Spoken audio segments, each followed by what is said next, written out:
back home for now. Still a long way to go on getting back to where I want to be. I assume the HVAC is running again.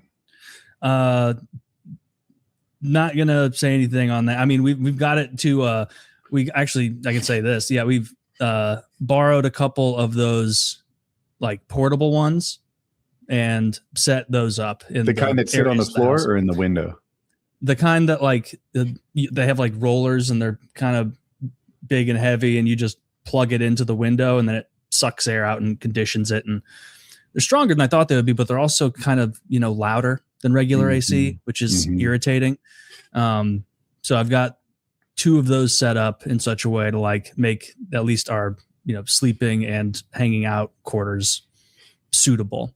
But still, I got 2 of those in case the AC ever goes out again. I can go in the garage and get my my 2 window units and plug them in, because being without AC here is just a nightmare.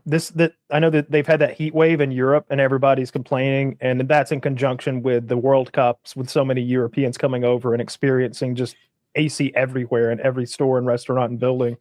And I just see so many people like flexing that like I'm one of the Europeans with air conditioning. Like I guess in Spain maybe they have a lot of AC. Whereas not so much in like France and Germany and England. Everybody in Australia has to have AC, right? Like that's a survival issue. I'm trying to think if I've ever been in a building that doesn't have AC other than my own. That says something. Your own building doesn't have it? I don't know why. Oh, that sucks.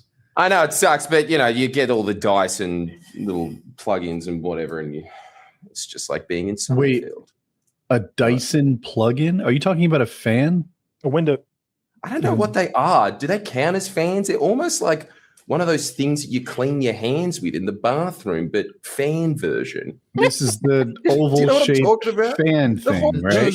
By the way, those don't clean your hands. You're supposed to wash your hands before. My man knows very little about hand cleaning. Yes. I was always thinking something was missing in this equation. I love that like old like Twitter post joke where it's a guy posting a picture of a disgusting one of those, and he's like, "I can't get the hang of these new urinals."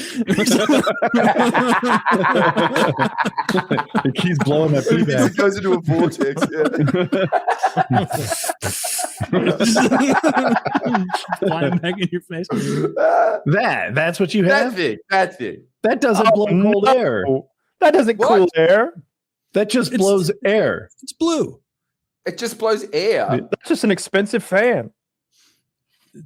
I feel really ripped off. I feel like you guys know a lot more about this Dyson technology than I do. Maybe you thought that blew cold air? Didn't you notice it didn't blow hot air out somewhere else? No. It just eats the hot air, Woody. It eats it. That's what I thought it was doing. I thought it was eating hot air. What? So it actually. Okay. Yeah. All right. So it's completely redundant. Like it literally cancels itself out. I mean, it's one part cold and one part hot. Yeah, it's a fan. And it costs $800. Okay. Oh. Yeah. Dyson stuff is overpowered. I'll just go with the fan. Or overpriced, I should say. Overpriced. Yeah. Yeah. Do you remember those commercials? You guys really anti-Dyson, are you?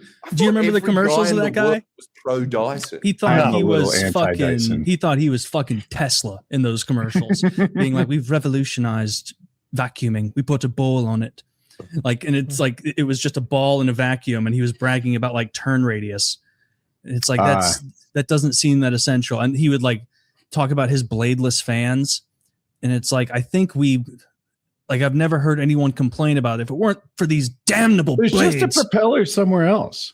Yeah. Like there's a propeller in the base that blows air out the thing. Yeah. And it is in no way interesting or remarkable. And the price doesn't. When you see it for the first time, if you don't think about it too much, you're like, the future is now. It is using some sort of electromagnetism or something to impel air and accelerate it forward. This is like Star Trek. I bet if you had enough of these on the bottom of a craft, it would hover like Star Wars. But no, it's a screw fan in the bottom, just blowing air, I think. All right, you guys, I feel like I've been deprogrammed because I really feel like I am part of that cult with that CEO. Like, you know how there's just like Mac guys and then there's Tesla guys, and like I am that for Dyson. And I was when he was saying like the future is now, I was like, Kyle, when you were saying all of the stuff before, you were saying how ridiculous that was. I was like, yes, it's a vortex. Obviously, it's hover car technology. We all know. Like, I honestly thought that this was like a revolution in vacuuming. But I'm a fan. When I saw that fan that we showed there, when I was like 25 or something, I was in a Best Buy and I walked by it. And I was just like, I literally was putting my hands in front of it and behind it like it was a magic trick, being like, oh my God, I wish I could afford a $600 fan because this is badass. But no, it's a fucking fan. Yeah, you got some air conditioning, man. It's 67 degrees in here. It's chilly. I like it cold. I don't know what Fahrenheit is. I'm just, what the hell? Hey, let me do the conversion. That's fair. Fahrenheit's better though. Is it? It's 19.4 degrees Celsius.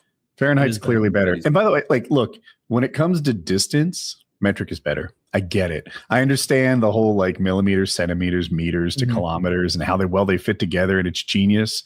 And I love it. But measuring air temp in centigrade or Celsius is stupid. Fahrenheit, the list of human temperatures basically goes from 0 to 100. That's it. You exist in 0 to 100. That's where humans live. In Celsius, you live in what? Like -12 to 37 or something. You are the problem that metric people fuss about. The whole like, oh my God, 12 inches into a foot and then there's fractions. I get how it's unworkable. That's what Celsius is. Wait, isn't it hotter than 100 in Fahrenheit? I mean, it can be, but it's infinite. But like we live as people, habitability, 0 to 100. Okay, like humans after that start boiling and.